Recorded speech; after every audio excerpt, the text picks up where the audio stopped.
नमस्कार विद्यार्थी मित्रांनो, मी रोहिणी वरपे मॅडम आपल्या ऑनलाईन तासिकेमध्ये सर्वांचं मनपूर्वक स्वागत करते।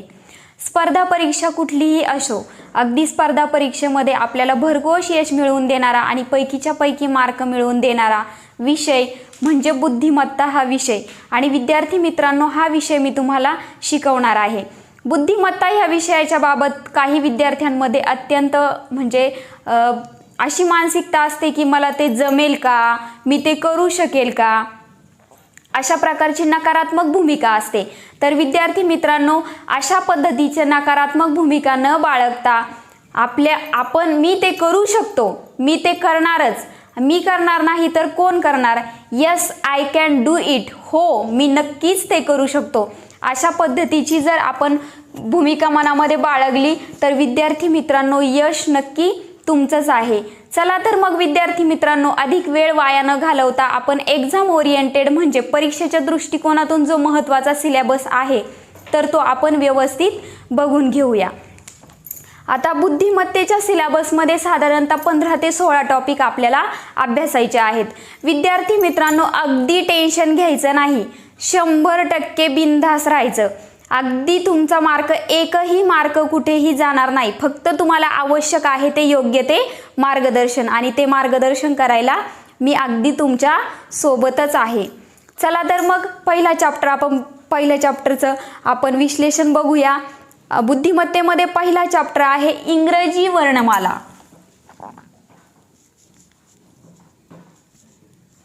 इंग्रजी वर्णमाला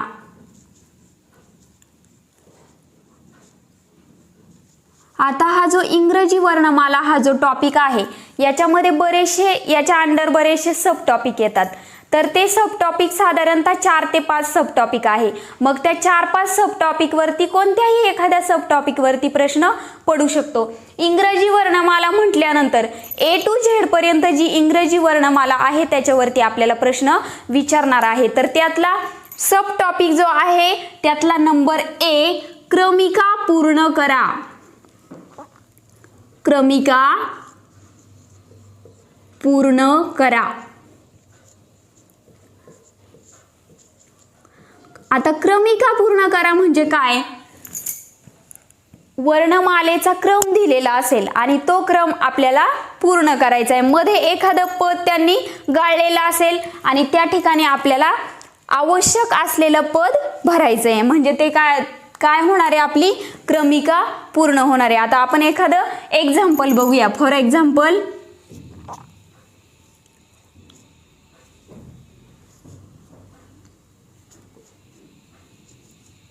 ओके, हा झाला प्रश्न। आता इथे काय दिलेले, ए दिलाय, सी दिलाय, नंतर ई दिलाय आणि 4 नंबरला क्वेश्चन मार्क दिलाय। तर आता ए नंतर सी आलाय म्हणजे मध्ये कोणतं पद मिसिंग आहे, बी आहे, बरोबर।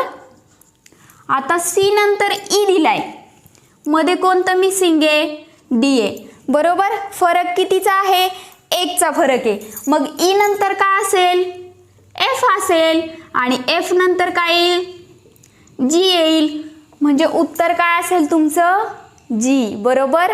इतकं सोपं विचारलं जाणार नाही तुम्हाला, याच्यापेक्षा थोडंसं काठिण्य पातळी जास्त आहे। आपण इयत्ता 4थी 5वीचे मुलं नाही आहोत, आपण स्पर्धा परीक्षा करणारी मुलं आहोत, बरोबर। त्यामुळे आपल्याला थोडीशी काठिण्य पातळी जास्तच असणार आहे। पण अगदी घाबरायचं नाही, सोप्यापासून कठीणापर्यंत आपण सगळे टॉपिक अगदी व्यवस्थितरित्या कव्हर करणार आहोत। देन सेकंड जो आहे सब टॉपिक तो आहे सहसंबंध। सहसंबंध, आता सहसंबंध म्हणजे काय, एका पदाचा दुसऱ्या पदाशी काय संबंध आहे आणि तिसऱ्या पदाचा चौथ्या पदाशी काय संबंध आहे, अशा पद्धतीने सहसंबंध आपल्याला ओळखायचा आहे। तर बघूया एक उदाहरण। फॉर एक्झाम्पल, आता हे जे उदाहरण आहे A B, B C, C D, तर क्वेश्चन मार्कच्या ठिकाणी काय येईल, आता ए नंतर बी आलाय, बी नंतर सी आलाय, सी नंतर डी आलाय, इथे काय येईल रे, डी नंतर ई, आन्सर काय आलं, डी ई। आता आपण हे सगळे थोडेसे व्यवस्थितरित्या थोडे थोडे सोपे सोपे प्रश्न बघतोय, पण याच्या पुढचेही काठिण्य पातळी जरी असली, कितीही अवघड असलं तरी आपण ते सोप्यामध्ये करून आपण व्यवस्थितरित्या करणार आहोत. ओके. देन थर्ड आपल्याला बघायचंय अक्षर अंक मालिका. अक्षर अंक मालिका. आता ह्या अक्षर अंक मालिकेमध्ये काय असणार आहे, समजा ABCD Z पर्यंत A चा नंबर आहे 1, Z चा नंबर आहे 25, अशा पद्धतीने A to Z पर्यंत त्याचे जे क्रमांक आहेत ते आपल्याला व्यवस्थित यायला पाहिजे. मग अक्षर अंक मालिका, अक्षराला जो अंक असेल त्यानुसार त्या पद्धतीने आपल्याला जो क्वेश्चन विचारला असेल त्या पद्धतीने त्याला आपल्याला मार्किंग करायचे. ओके. देन थर्ड आपल्याला फोर्थ आपल्याला बघायचं आहे गटात न बसणारे पद.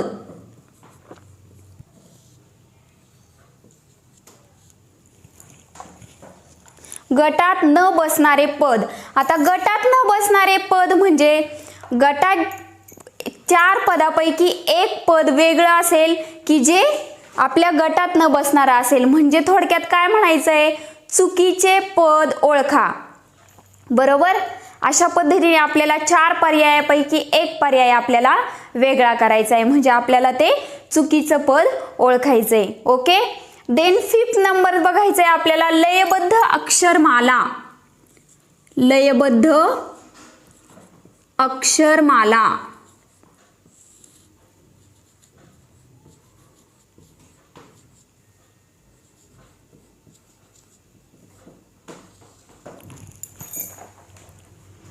लयबद्ध अक्षरमालेमध्ये आपल्याला बघायचं आहे, फॉर एक्झाम्पल आपण एखादं एक्झाम्पल घेऊया.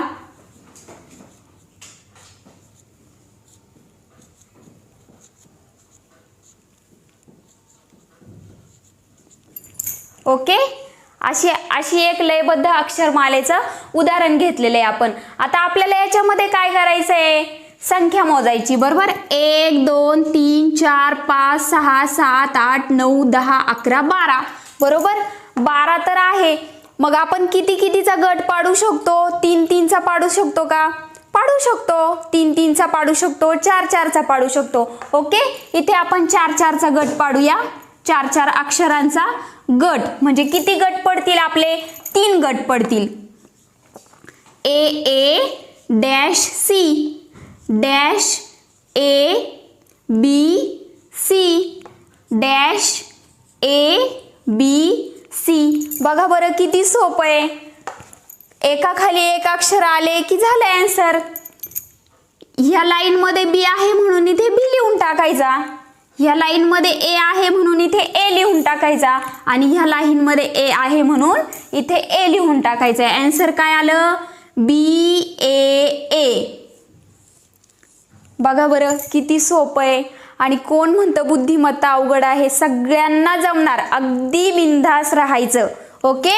हे झालं आपलं सगळं इंग्रजी वर्णमाला.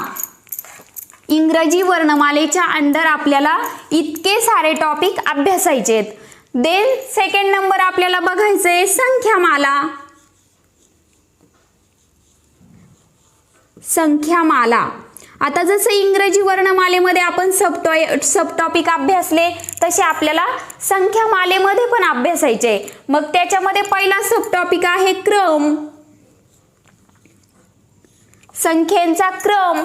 एखादी संख्या दिलेली संख्येची एक माला असेल, संख्या माला असेल, तर त्या संख्येचा व्यवस्थित आपल्याला क्रम लावायचा आहे. फॉर एक्झाम्पल चौकटीत अशा संख्या दिलेल्या असतील.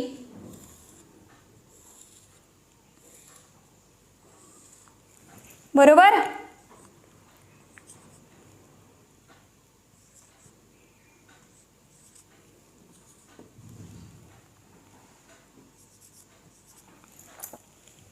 येईल का सॉल्व करता. किती संख्या दिल्यात, 5 संख्या दिल्या आणि एक क्वेश्चन मार्क दिलाय. आपण काय करू शकतो, उभी बेरीज करू शकतो, आडवी बेरीज करू शकतो, वर्ग संख्या आहे की ते आपल्याला बघायचंय, घन संख्या आहे की ते बघायचंय. मग संख्यामाला हा टॉपिक आपल्याला शिकताना आपल्याला इम्पॉर्टंट आहे वर्ग. 1 ते 30 पर्यंत आपले वर्गपाठ पाहिजे, 1 ते 30 पर्यंत आपले घनपाठ पाहिजे. उभी बेरीज, आडवी बेरीज तर आपल्या सगळ्यांना जमतेच. ओके, मग आता ह्या संख्या व्यवस्थित आपण लिहून घेऊया, छोट्यापासून मोठीपर्यंत संख्या.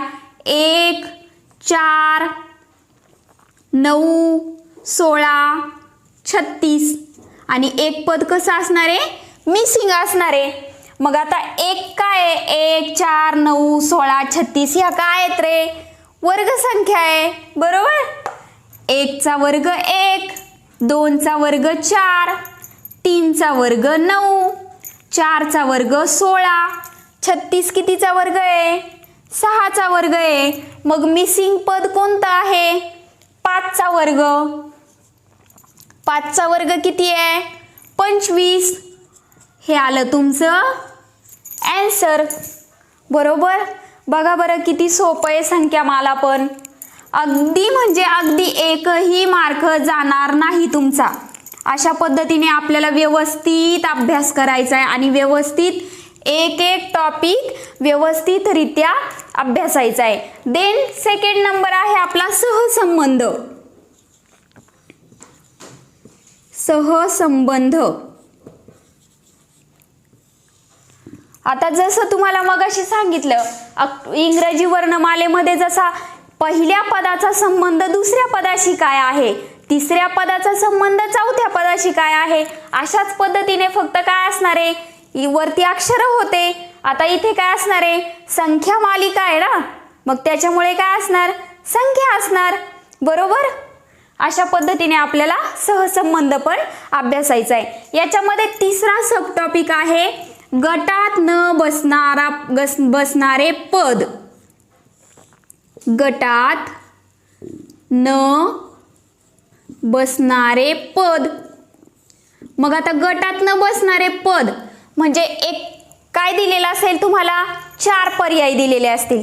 4 पर्यायांपैकी तुम्हाला एक पर्याय असा वेगळा काढायचा आहे की ते पद तुमच्या गटात बसणार नाहीये. ओके, मग ते पद कसं असणार आहे, ऑब्विसली चुकीचं असणार आहे, म्हणजे ते पद बाजूला निघणार आहे. अशा पद्धतीने तुम्हाला हा टॉपिक अभ्यासायचा आहे. मग इंग्रजी वर्णमालेमध्ये 5 सब टॉपिक आहेत आणि संख्यामालेमध्ये 3 सब टॉपिक आहे. ओके, देन 3 नंबरचा चॅप्टर आपल्याला जो अभ्यासायचा आहे तो नातेसंबंध.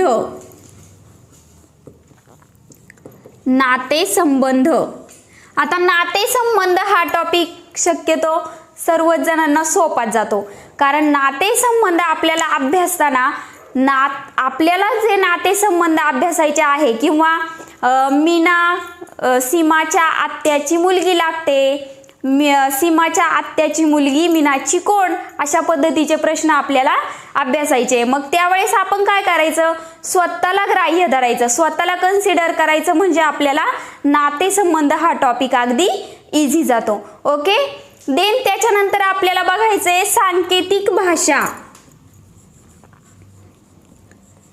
सांकेतिक भाषा.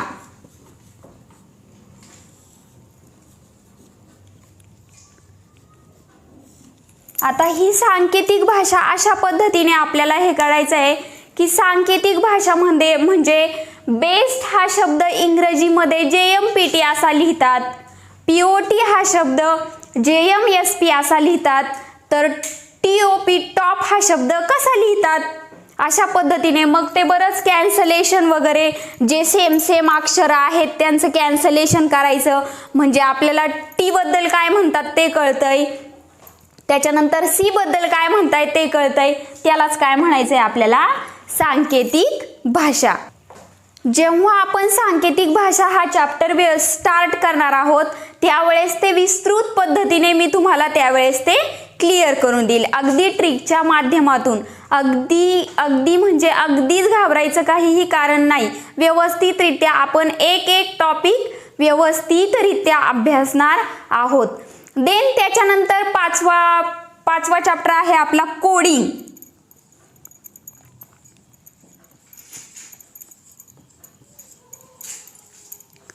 कोडिंग. आता कोडिंग म्हणजे काय, एक अक्षरमाला संख्यामाला असते आणि अक्षरमाला असते. अक्षरमालेसाठी संख्यामालेचं काय कोडिंग आहे, मग अक्षरमाला ए साठी नंबर 1 आहे, झेड साठी नंबर 26 आहे, वाय साठी 25 आहे. अशा पद्धतीने जे कोडिंग आहे ते आपल्याला क्वेश्चनच्या स्वरूपात मिक्सिंग करून दिलेलं असतं आणि त्यावेळेस आता इतके मोठे मोठे उदाहरणं लिहिणं पॉसिबल नाहीये लगेच डेमो लेक्चरच्या स्वरूपामध्ये. तर त्यामुळे आपण ते नेक्स्ट ज्यावेळेस पूर्ण चॅप्टर स्टडी करणार आहोत त्यावेळेस मी तुमचे सगळे कन्सेप्ट व्यवस्थितरित्या अगदी सोप्याकडून कठीणापर्यंत कोणत्याही परीक्षेला येईल अगदी अशा पद्धतीचे सगळे प्रश्न आपण व्यवस्थितरित्या सॉल्व करून घेणार आहोत. देन त्याच्यानंतर 6वा टॉपिक आहे बैठक व्यवस्था. बैठक व्यवस्था यालाच काय म्हणतात, यालाच एक और नाव असं आहे रांगेतील क्रम ओळखणे.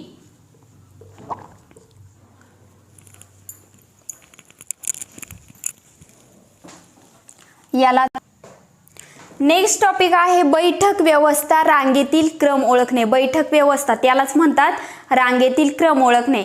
आता हा जो टॉपिक आहे तर एका रांगेमध्ये निशांत उजवीकडून 5वा आहे, डावीकडून 7वा आहे, तर रांगेमध्ये एकूण किती मुले आहेत असा प्रश्न विचारलेला असतो.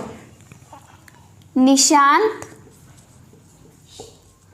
उजवीकडून 5वा आहे, मग उजवी बाजू कोणती आपली उजवी, उजवीकडून तो कितवा आहे 5वा आहे बरोबर.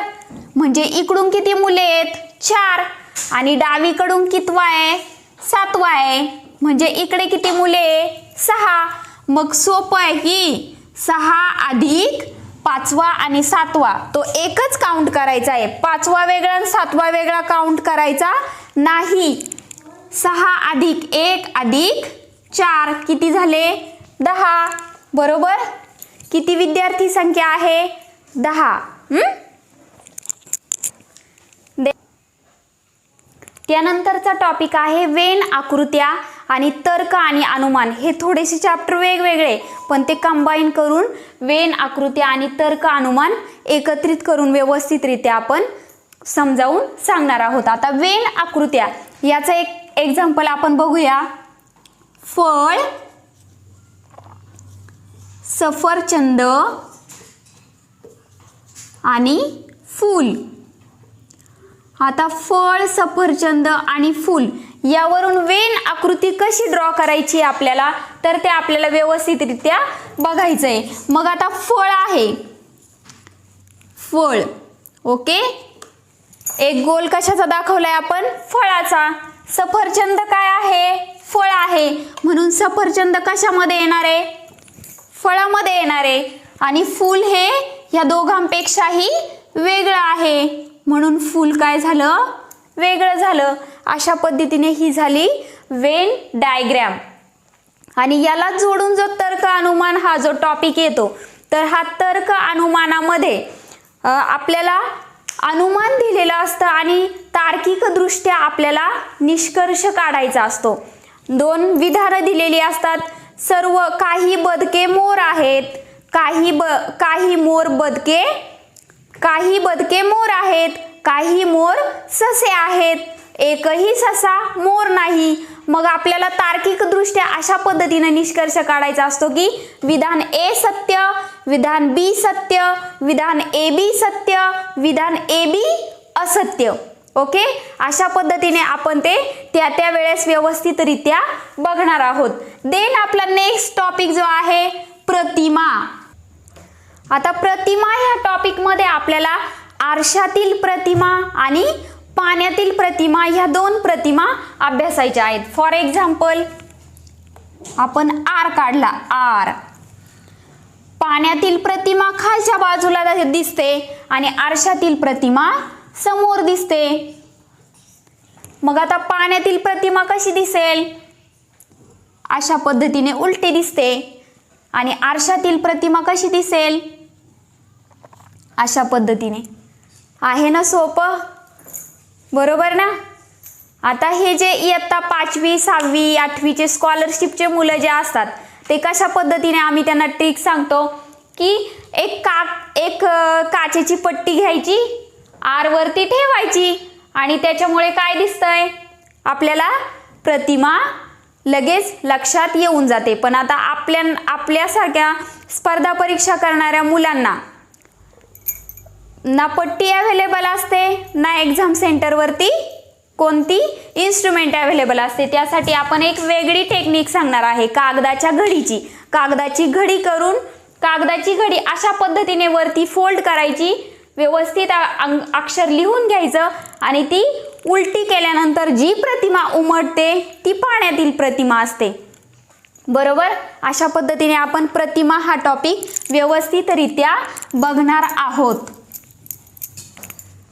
देन आपल्याला नेक्स्ट टॉपिक बघायचा आहे दिशा.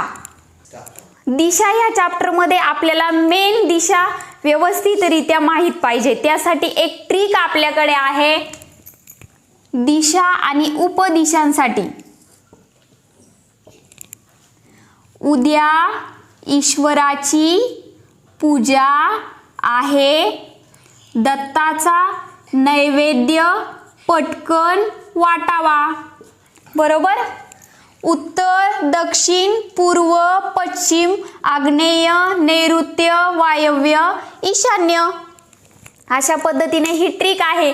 म्हणजे आपण पूर्व कोणती, पश्चिम कोणती, वायव्य कोणती, ईशान्य कोणती, ह्या दिशा एक्झामच्या वेळी कन्फ्यूज न होता फक्त ही ट्रिक आपल्याला लक्षात ठेवायची आणि पूर्ण ह्या ट्रिकवरती आपला चॅप्टर डिपेंड आहे. ओके. याच्यावरती अशा प्रकारचे उदाहरणं येतात की जोसेफ घरातून बाहेर पडल्यानंतर उत्तर दिशेला चर्चकडे 5 किलोमीटर चालत गेला, त्यानंतर तो काटकोनात वळाला, त्यानंतर दक्षिणेकडे शाळेत चालत गेला. अशा पद्धतीने आपल्याला प्रॉब्लेम याच्यावरचे सॉल्व करायचे आहेत. ओके. देन आता नेक्स्ट टॉपिक आपल्याला बघायचा आहे दिनदर्शिका. दिनदर्शिकेमध्ये 26 जानेवारी 2017 रोजी मंगळवार होता. तर त्या वर्षीचा प्रजासत्ताक दिन कोणत्या वारी असेल? मग त्यासाठी आपल्याला लीप वर्ष बघायचं आहे. लीप वर्ष दर 4 वर्षानंतर येतं. लीप वर्ष म्हणजे साधारणतः ज्या संख्येला 4 ने पूर्णपणे भाग जातो ते लीप वर्ष. ते आपण त्या वेळेस व्यवस्थितरित्या बघणारच आहोत. ओके. देन आपल्याला पुढचा टॉपिक आपल्याला बघायचा आहे घड्याळ. मग घड्याळामध्ये कशा पद्धतीचे प्रश्न असतात की आपल्याला तिथे अंशात्मक कोन काउंट करायचा असतो. अंशात्मक कोन कितीच होतो. उदाहरणार्थ घड्याळामध्ये 4:10 झाली असता किती अंशाचा तास काटा आणि मिनिट काटा यांच्यामध्ये किती अंशाचा कोन बनेल, अशा पद्धतीचा प्रश्न आपल्याला विचारलेला असतो. मग त्यासाठी पूर्ण आपला जो घड्याळ हा चॅप्टर आहे हा फक्त आणि फक्त एका सूत्रावरती आपल्याला सॉल्व करायचा आहे. ओके. घड्याळात 4:10 झाली असता तास काटा आणि मिनिट काटा यांच्यामध्ये किती अंशाचा कोन बनेल.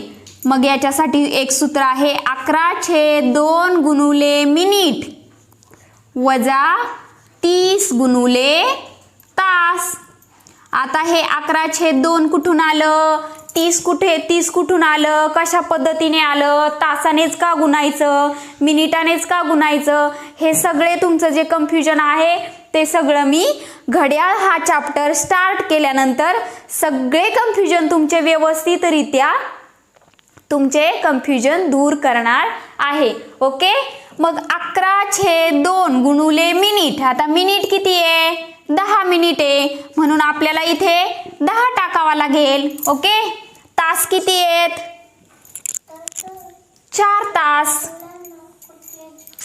तास. मग 30 गुणुले 4, बेक बे, बेपंचे 10, 11×5 55 वजा 4×3 12, 120.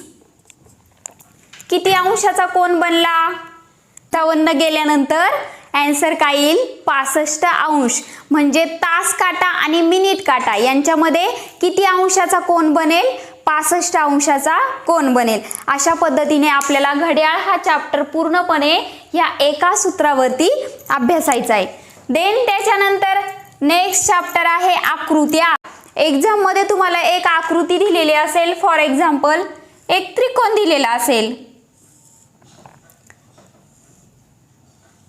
आणि तुम्हाला विचारलं असेल की यामध्ये ह्या आकृतीमध्ये त्रिकोणांची एकूण संख्या किती.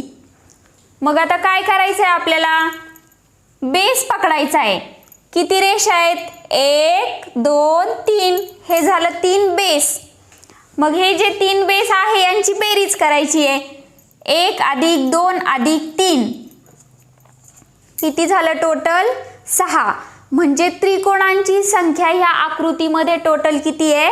6. अशा पद्धतीने खूप मोठ्या मोठ्या आकृत्या असतील, त्यानंतर चौरस असतील, आयत असतील, त्यामध्ये आपल्याला चौरसांची संख्या मोजायची, आयतांची संख्या मोजायची आणि त्रिकोणांची संख्या मोजायची आहे. ओके. त्याच्यानंतर आपल्याला नेक्स्ट टॉपिक बघायचा आहे घनाकृती. तुम्हाला एक उदाहरण लिहून दिले घनाकृतीचं. घनालाच घनाकृती किंवा घनाकृती असं म्हणतात, किंवा त्याला घन पण म्हणतात, किंवा ठोकळा, फासा असंही म्हणतात. आपण सापशिडी खेळताना जो फासा जो असतो त्यालाच घनाकृती, फासा किंवा ठोकळा असे 4 शब्द आहेत. ओके. आता हे जे मी तुम्हाला एक्झाम्पल लिहून दिले, फॉर एक्झाम्पल एक ठोकळा दिलाय, त्याच्या पृष्ठभागावरती अंक लिहिलेत. आता प्रश्न असा आहे 3 या अंकाच्या विरुद्ध पृष्ठावरचा अंक कोणता? प्रत्येक आकृतीमध्ये आपल्याला 3 हा अंक दिसतो आहे. 3 या अंकाच्या विरुद्ध पृष्ठावरचा अंक कोणता? मग आता अशा वेळी काय करायचं? 3 सोबत कोणते कोणते अंक आलेले ते लिहून घ्यायचं. 3 6 1. आता ह्या 3 सोबत किती आलाय? 5 आणि 6. इकडे 3 सोबत 4 आणि 5. ओके.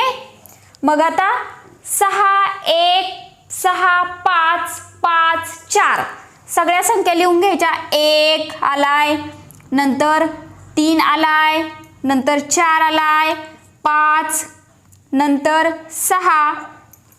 कोणता आकडा मिसिंग आहे? 2. म्हणजे उत्तर काय असणार आहे? आपलं 2. जो अंक मिसिंग आहे ते तुमचं उत्तर असणार आहे. ओके. अशा पद्धतीने आपल्याला घनाकृती, ठोकळे हा चॅप्टर पूर्ण अभ्यासायचा आहे.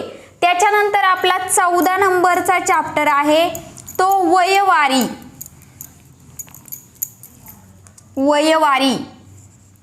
वयवारी या चॅप्टरमध्ये आपल्याला काय अभ्यासायचं आहे? तर समजा एक उदाहरण दिलेलं असेल. आईचे वय मुलाच्या वयाच्या 5 पट आहे. दोघांच्या आजच्या वयांची बेरीज 50 वर्ष आहे. तर मुलाचे आजचे वय काय? अशा पद्धतीने मग आपल्याला व्यवस्थितरित्या समीकरण मांडून घ्यायचे. जसं जसं सांगितलंय, दोघांची बेरीज सांगितली आहे, मग बेरीज लिहून घ्यायची. अशा पद्धतीने व्यवस्थितरित्या आपण समीकरण मांडून घेणार आहोत. आणि त्याच सोबत समीकरण लिहायला वेळ फार जातो, जास्त वेळ लागतो, म्हणून एक ट्रिक पण आपण तिथे अवलंबणार आहोत. मग आपण ट्रिकच्या थ्रू वयवारी हा चॅप्टर पूर्णपणे व्यवस्थितरित्या आपण स्टडी करणार आहोत. नंतर 15 नंबरचा चॅप्टर आहे आपला कागद घडी. आता याच्यावरती शक्यतो कधीतरी प्रश्न विचारला जातो. कागद घडी. देन 16 नंबर आहे मनोरा.